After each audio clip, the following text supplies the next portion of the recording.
Hello, and once again we're back in with the interior of the actual spacecraft and how to improve the actual performance of the craft by relying on a very good interior and its atmospheric conditions. There are quite a few things that can be done during the process of containment under under pressure. Now, we're going to be mucking around with various areas of well-known ideas when it comes to various areas of different tests. We're going to play around with helium, which is part of an environmental test for space, really, and to find out whether using helium during the liftoff of an actual craft actually improves any area of any performance. It's based on the deep ocean research, where people are environmentally encased into a helium style environment for various areas of deep pressure. Obviously, it would come in handy if there are any planets with extreme pressure actually on the actual planets themselves. So the conditions of the ship would be pressurized, and then helium would be the interior environment for it to be able to manage the structure of the actual pressure. Now, it's interesting that helium itself as a gas in deep ocean research is something that they use when it comes to high pressure. Obviously, helium is a very light gas, and its expansion and its expanding capabilities and its ability to be able to not be affected by gravity and hold itself in place under gravity, it obviously bypasses the gravitational field and exits out the planet extremely quickly. So when it's contained in a containment area, like a spaceship, then obviously entering a planetary body which is under extreme high pressure and will work on the basis that the deepest that we've gone in the oceans and try and match the planetary body that would, scientifically already proven that you're going to be able to survive in. So you'll be able to take the ship into an actual astral body under extreme pressure and land the ship. Now, you'd be able to operate, and you'd be able to do all kinds of, decompression techniques as you were going in, and decompression techniques as you were going out, and all the area of enhancements that all of the changes of the environment bring in. Now, technology under deep pressure and helium inclusion into a containment craft, there are several benefits that come out for all sorts of scanning technology and various areas of other healthcare developments and various other tests that could be done under areas of pressure. Now, obviously, with it being an astral body and not actually deep ocean, there may also be extra health benefits when it comes to developing under the environmental helium on another planetary system. Environment makes a massive difference to how things behave. Cellular structures that are out in the International Space Station obviously develop and grow under different rules. So it'd be interesting to see whether we can actually produce gravity, of mild gravity within the ship, and to encourage new growth of new scientific endeavors for cellular growth of different forms of cellular production. We may even be able to place something which is like an external building which is taken under its own rocket system or its own propulsion system at least, and have it land on a planetary body which is under high pressure, and then runs various other growth tests of cells to try and find out whether we can actually produce, let's say, a better growth of plant cell for oxygen and all sorts of other different gases as well. There are food sources in which we can try to build natural growth out of under different environmental conditions, and various other different exhaust systems that come from natural life.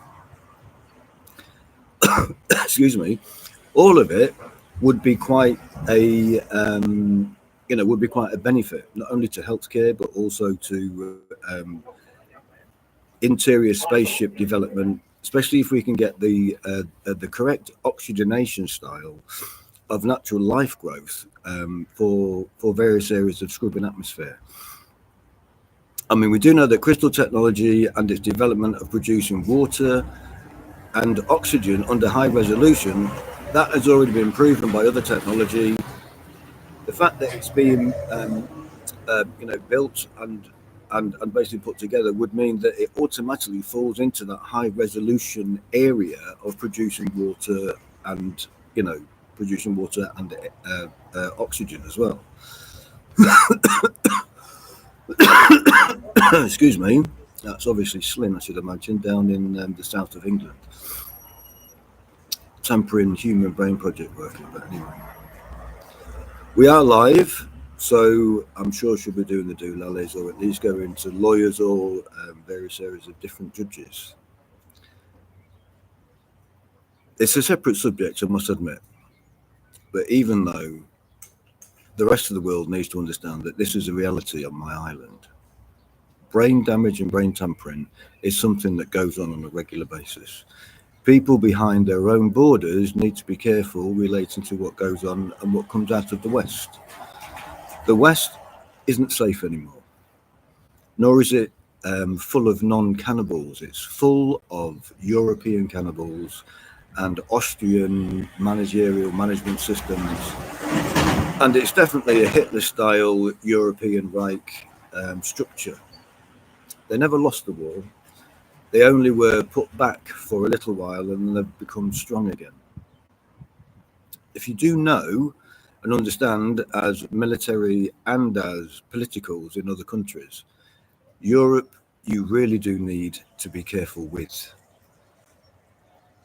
With that aside, we'll get back to the performance of interior spaceship. When there's when you're in outer space, the performance of the craft will determine on how much there is when it comes to the pressurization of the interior, and how much atmospheric there is when it also comes to the performance of the actual spaceship. The environment of the external and the internal does bring about an interior benefit for anything like electrical engines and various other fuel style engines, or even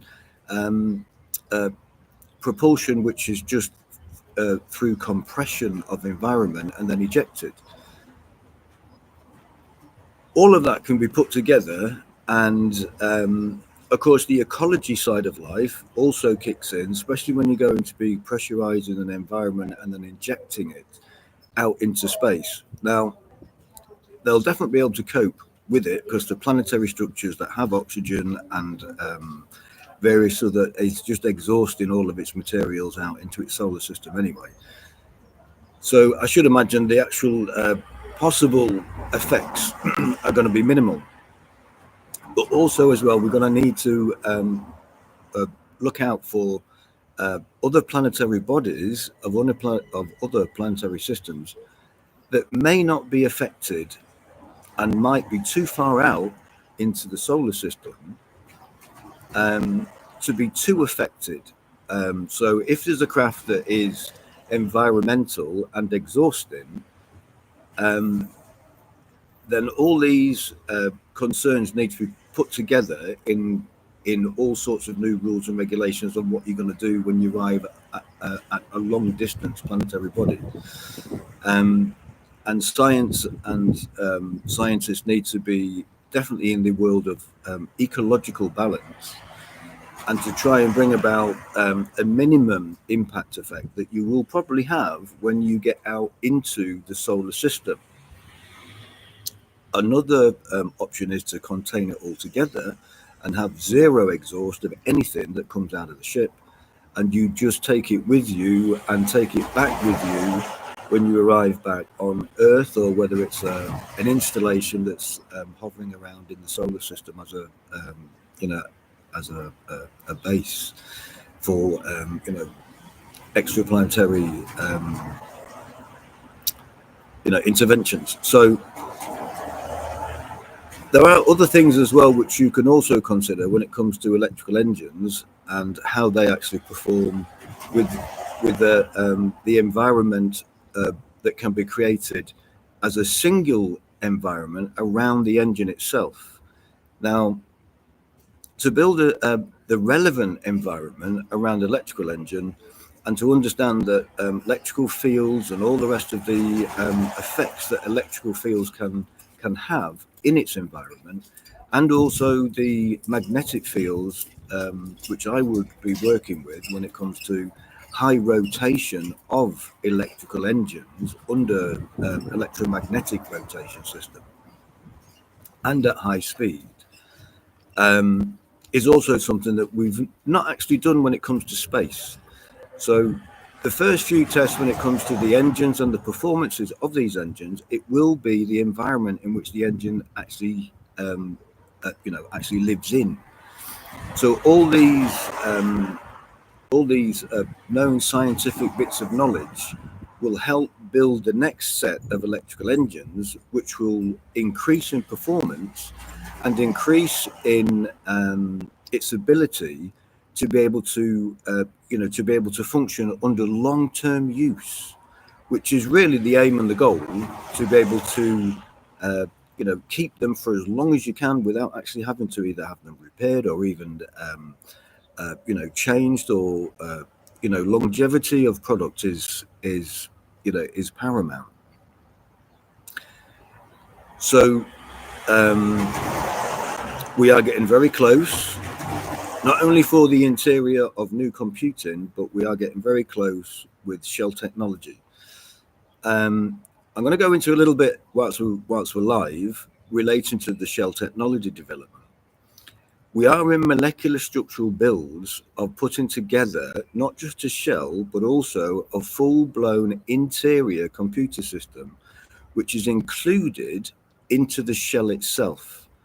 Now, instead of bringing computers in and adding weight to the ship, we are putting the system into the shell itself. It's a full-blown computer system which is encased and included into the molecular build of the shell, and it is a layered ship which has an interior and an exterior, and it also has a middle section layer of density and also a protective layer for for anything of any catastrophic impact of particles or anything larger. Like I said, the outside has a repair system under radiation attack, and it repairs itself. The interior is going to be created and built, which will be brought into the shell and be an extra added interior shell. So we've got an exterior shell, we've got an interior in between protective layer, and then we bring in the interior shell that fits into the ship. Now, the interior shell contains every single molded order of design function of all things. So it has molded seating, it has molded screens, it has molded environmental conditions of materials for technology. And once it's complete and finished, the whole thing just needs power for it to start operating. So it does not have the inclusion of extra weight by other products like computers and various other things. There are ideas of playing around with known servers.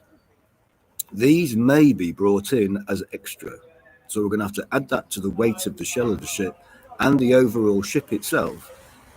But we've worked out that it's actually a minimal weight because it's servers and various other high performance computer systems to be able to manage the rest of the rest of the shell. I know it sounds science fiction, and I know it sounds a little bit, but we're actually getting very close to completing the task. So I can't wait really, and I don't know whether I'm going to live to be able to see the fulfillment of it, or whether it will actually be a future thing of a product that you will get to live and enjoy a dream that I have had all my life. So helping to develop it is a joy, and knowing what it's going to look like by the time it's finished is an absolute pleasure. And I just hope I get to be able to see the whole thing function. We're still working on weight load, and we're still working on the capacity of engines and being able to get it out of the atmosphere and all sorts of other things. So sit tight. Sooner or later, we will have a real spaceship, not space rockets or space tubes or tin cans or anything like that. A proper developed spacecraft with an interior of comfort and an interior of technology that will match what most people consider the future scientific possibilities. So we'll end it there. Thank you for listening. If you ever do log in and have a look at the video, and I'll keep you up to date with all the rest of the development structures.